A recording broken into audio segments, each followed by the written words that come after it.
Hope all of you who are joining in from home, I hope you're excited about the possibilities. Can you hear me okay? Okay, well, we hope that you're excited about the possibilities for sure. I'm going to go ahead and bring up my presentation here. And so today, I'm Lisa Raney, as Devika mentioned earlier. I'm the Director of International Admissions here at Syracuse University. Can you see my presentation? Yes. Perfect. Thank you. Just want to make sure we're all on the same page. And so Syracuse University, we'll talk a little bit about some of my examples will be about life here at Syracuse. I've been here for about 14 years and really enjoy working with international students like all of you.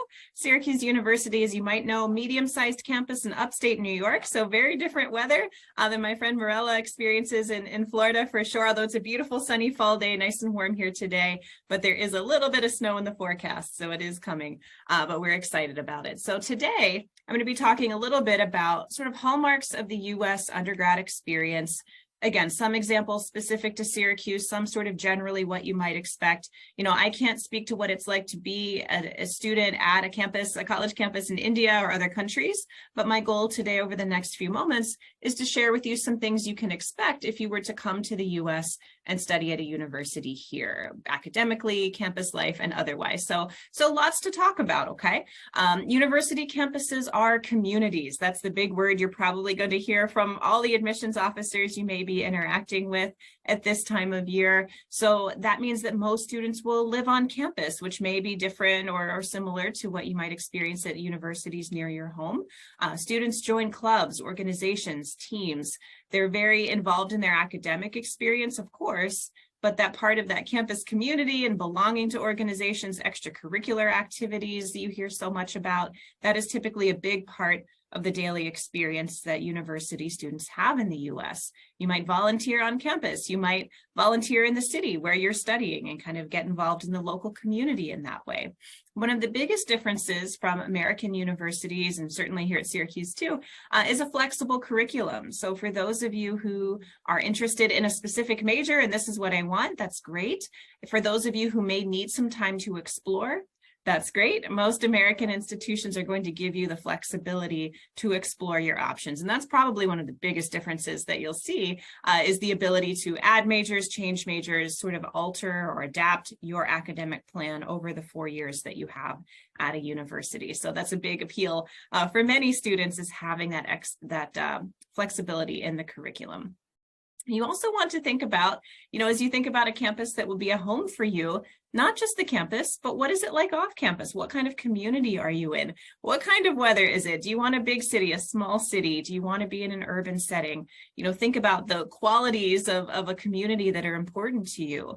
Our role is to help you choose a campus that's going to meet your academic interests, but also, you're developing a new home. So we want that to be a good fit for you and all the different needs and wants that you have. I know many international students are interested in research, internships, those professional experiences. So we'll talk a bit about what that might look like. For those of you coming from other countries, of course, coming to the U.S. is already a study abroad experience, but you may want to go abroad again to another location. And we're happy to support you again here at Syracuse. Many other universities have very strong study abroad options. So we encourage you to think about that as well. And of course, the opportunity to make friends from the U.S. and all around the world. So many campuses in the U.S. are global communities with students from hundreds of different countries, which is really a unique opportunity and a unique period in your life when you have the ability to interact with people from all around the world. And there's a lot of excitement that comes from that. Okay, so kind of big picture, let's talk about some things in a bit more detail. I already spoke a little bit about academic flexibility, which is really appealing to a lot of students. Many campuses allow students to apply and to enroll as undecided majors. We have some options for that here. You have to be within a particular school or college at Syracuse. For example, students can apply to the engineering school and be undecided within the engineering and computer science school, within the management school, so you can't just be undecided generally at Syracuse. Some universities do give you the ability to do that. But even for students who come in with a set major, you can add a major, maybe add 2 more majors, have a major, a couple of minors. You have an academic advisor who is going to help you navigate all of those different choices. So if your academic path evolves a little bit during that first couple of years, that's something that most American colleges can really, and universities can support you in, and it doesn't mean that you're going to take longer to graduate. So that's really important as well. Research, as I mentioned, research and hands-on experiences can take a lot of different forms. A lot of students think research means microscopes in a lab, and there's certainly a lot of that here at Syracuse and other places, but it can mean a lot of different things. So I have some photos here to show you. These are some things that we do here at Syracuse. So on the left, we have some, I believe, microbiology students who are studying in a lab with one of our faculty members. I believe they're researching oral insulin treatments for people who have diabetes. So that's a pretty amazing, very, hands-on research project that they're doing. On the top right of your screen there, that's one of our kilns that we have on campus. So we have both scientists and artists here who work together, and they pour lava at one of our art facilities. So that's pretty cool. So the artists are interested in what they can make out of this, kind of like glass. And the scientists are interested in studying what lava does, its movements, the things that it does in a controlled setting, right? Not on an active volcano. It gives them an opportunity to do research in a safe and controlled setting, which is a pretty amazing collaborative effort. So just two examples of the many different ways that students can get involved in research, hands-on experiences. It's not just about the classes you take, it's also about the skills that you're developing by applying that knowledge out in the real world. So we really encourage that here at Syracuse and at many other places as well. Our students have fun too, and I think it's okay for that to be important and for that to be part of your decision-making process. We know that you have amazing goals and ambitions. You're very bright, very motivated. It's called Next Genius for a reason. We know that you have very, very high ambitions for what you're going to accomplish in university and certainly beyond. But it's okay to be interested in the social experience and to know about making friends, having downtime, having that balance of working really hard and enjoying the community that you're in as well. So just a few examples again from life here at Syracuse. We've got an ice skating rink on our South Campus. That's our mascot, if you're not familiar. On the left, that's Otto the Orange, our beloved Syracuse mascot here, who shows up at a lot of different fun campus events. He loves to have his picture taken. So if you're ever here visiting campus, or if you come to Syracuse, you'll have to get a picture with Otto. It's a must do when you're here at Syracuse. So ice skating, top right here, that is a fundraiser for Habitat for Humanity, which is an organization here in the States that helps build housing for low-income families in various cities around the country. So every year our students take part in a fundraiser for that organization. Bottom right here, those are some students on an apple farm.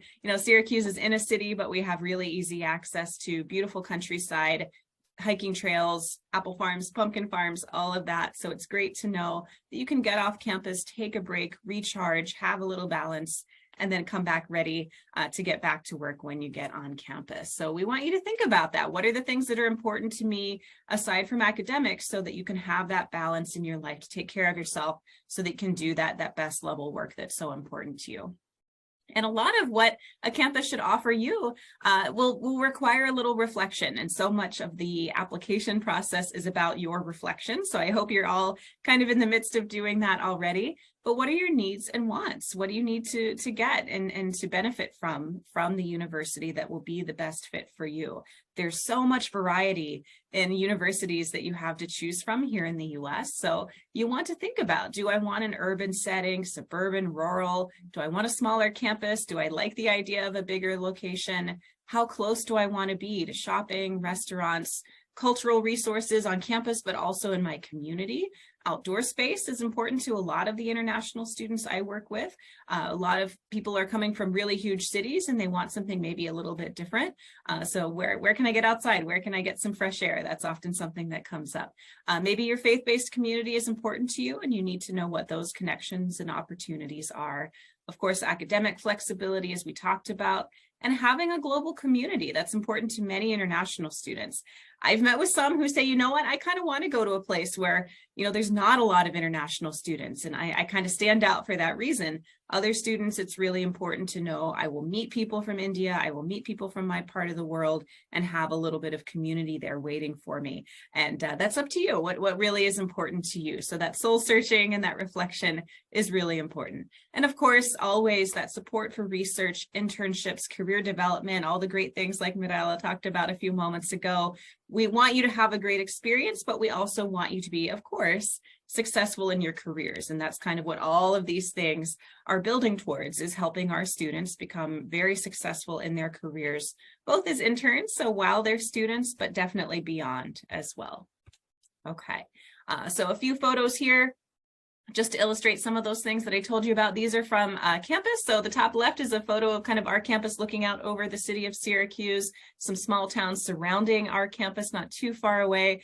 We're in what's called the Finger Lakes region of New York State. So a lot of lakes, hiking trails, again, that outdoor space that's important to our students. So just to give you a sense of our setting a little bit.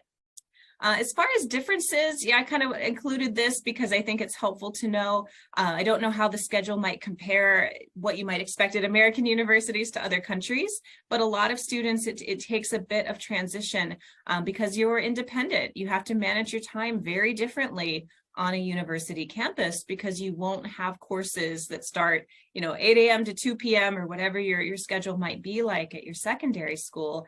You may have a class in the morning, you might have a break for a few hours, a couple of classes in the afternoon, maybe an evening class. And so you have these pockets of time during your day. How do you use them? Do you work on your paper? Do you take a nap? Do you go to the gym? Do you hang out with your friends? You have to sort of learn to manage your time a little bit differently. Whereas now you probably get home, you might have dinner, you do your homework. It's more structured in a different way. So that takes time. And that's one of the big things I always talk to students about in interviews, is it takes time to sort of get a handle on a different schedule.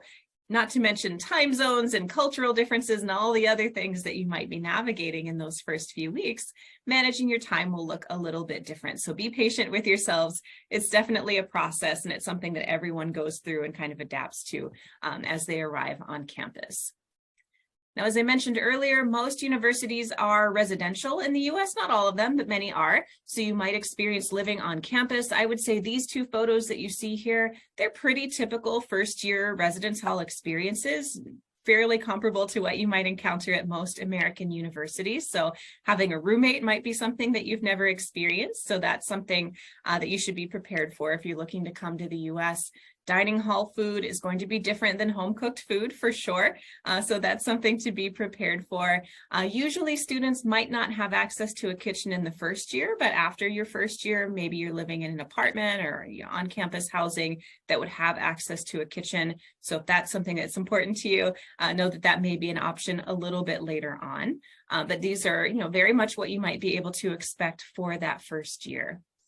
And of course, with all that freedom, thinking about time management, thinking about adjusting your schedule differently, comes a lot of responsibility. So your family won't be there to remind you to eat healthy, to take your vitamins, to get enough sleep, to get some exercise, to keep up with your laundry, all those other things, the self-care that's so important. And of course, keeping in touch with your friends and family back home, keeping in mind those time differences and all the things to think about there. So you want to think about ways to take care of your health in addition to the academic work that you're going to be doing. I have just a couple more slides here before we go to questions. So make sure you plan for your wellness, things that will help you to be healthy, to be at your best academically and otherwise. Self-care is so important. And I think after the pandemic, that's become a bigger conversation for prospective students and our enrolled students, is how do I make sure I'm healthy throughout my experience at university? So at Syracuse and many other universities, we have great beautiful wellness centers, kind of comprehensive wellness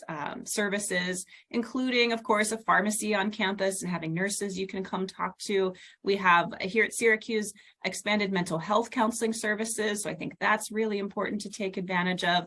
We teach mindfulness and meditation. There are fitness classes. There's even an esports suite. So if working out is not your thing and maybe gaming is, you can connect with a community there as well. Pet therapy, as you see here, wildly popular here at Syracuse, great stress relief for students.